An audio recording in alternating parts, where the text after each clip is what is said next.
Photoshop can edit a wide variety of video formats, and now even in PhotoshopCS6 Standard, you can do video editing.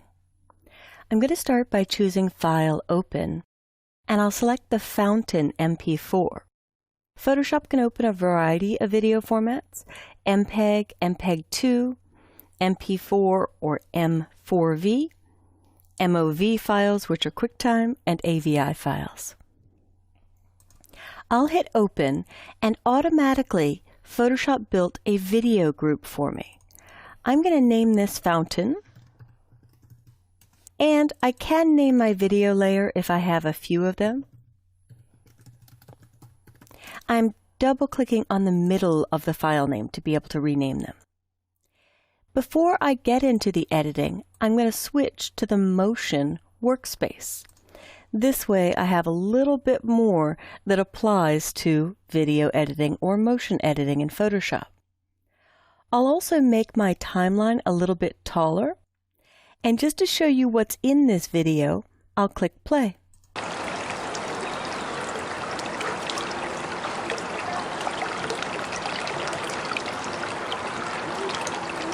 Now it goes on from there, and the camera starts to wiggle a little towards the end.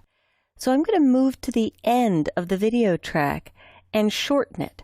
And I love this previewer that's brand new to PhotoshopCS6, where I can see exactly what's happening as I shorten the timeline. I'm going to shoot for 6 seconds. There we go.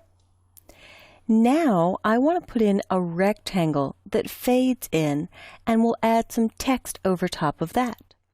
So to the right of the Fountain video track, I'm going to add a new video group. And this one will be my rectangle. So I'll double click on the timeline to get it out of the way. I'll name this rectangle, and I'll go to a vector tool, the rounded rectangle tool. I'd like it to be white, so I'll swap my colors and simply draw a rounded rectangle. Now I also set the radius to 40 pixels. Out of the box, that will default to 10, but I increased it. And if I look at my timeline, you'll notice I'm at the end of the movie. When you insert new objects, it gives you a default length or time in the timeline. So I'm going to stretch the rectangle so it extends to the whole movie, and now you could see the fill color.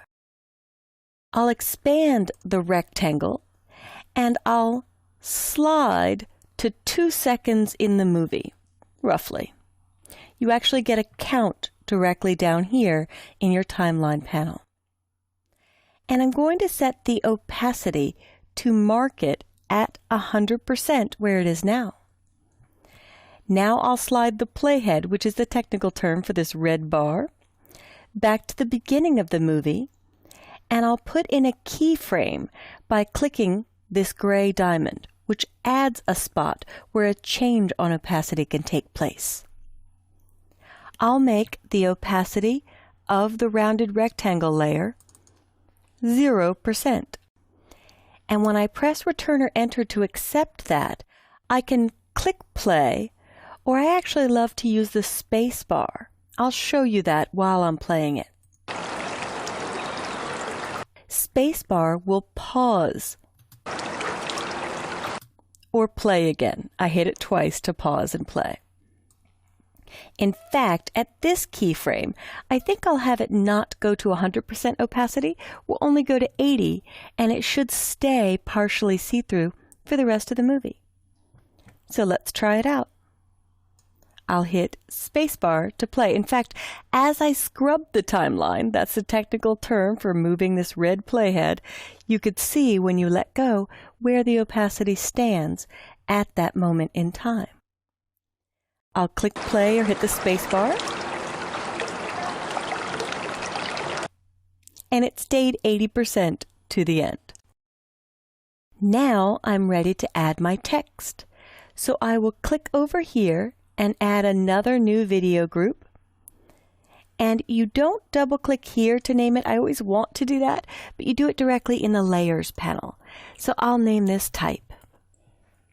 Then I will double click my timeline to collapse it, swap my colors so that when I create type it's black, and go to my horizontal type tool and click once anywhere on the document.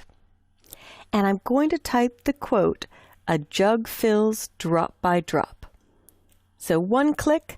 It may look odd right now depending on where you are in the timeline.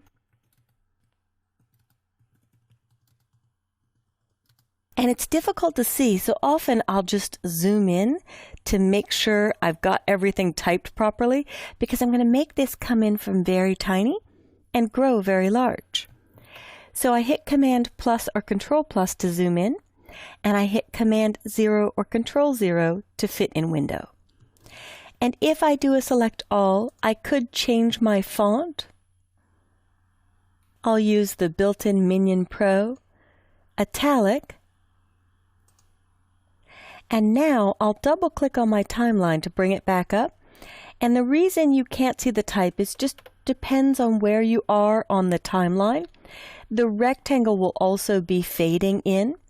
So what I'm going to do with the type is just have it start a little bit later in the timeline by dragging it to the right. Now I'll move my playhead to where it starts. I'll click the triangle next to the type video layer, and I'm going to do a transform. But before I do the transform, I want the type to be centered and grow out from there. So a little trick, I can go to my Move tool and hold down my Command key or Control key, Command on the Mac, Control on Windows, to select the background video and just center the text. And that way it's centered up and down. This way centers left and right. I'm going to click back only on the type layer and just visually move this up. Then I can Command click or Control click, and now center again to make sure it didn't move. So I've got the type where I want it, and it's going to grow in small. So I will click the stopwatch next to Transform to put in a keyframe marking the tiny type size. Then I will scrub close to the end of the timeline, put another keyframe in, and do Edit Free Transform. And a little power user trick, hold down Option or Alt to scale from center out. Very important when doing video. I also added the Shift key in to keep it proportional. And there we have it. I'll press Return or Enter to accept the change, and as I scrub backward, you could see that coming in and getting bigger. And at this point, I'm going to mark this spot and do opacity by clicking the stopwatch. Opacity, or how transparent it is 100%. I'll scrub to the end of the timeline, put in another keyframe, and make my opacity 0% so that the text fades away. I'll scrub back, and let's go all the way from the beginning, and I'll hit play and watch it through.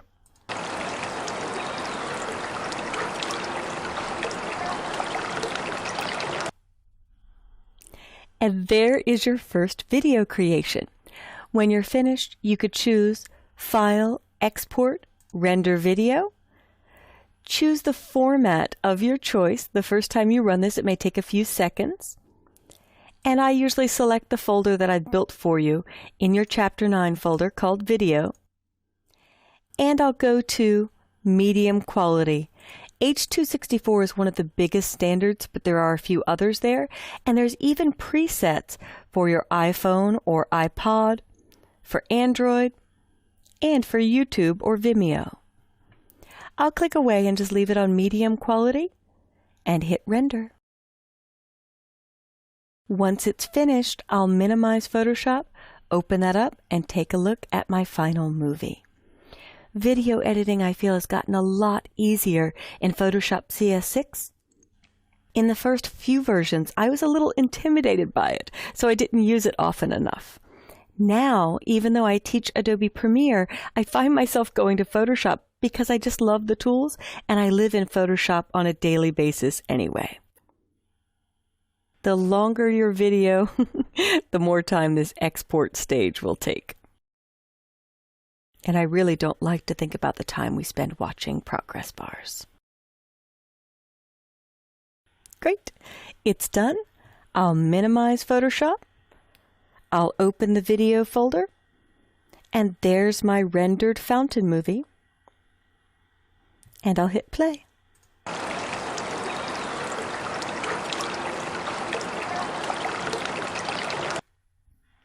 Now I could have done high quality, and I am recording at the moment, so I might re-render this just to make it a little bit smoother, but I'm very happy with the effect that I created.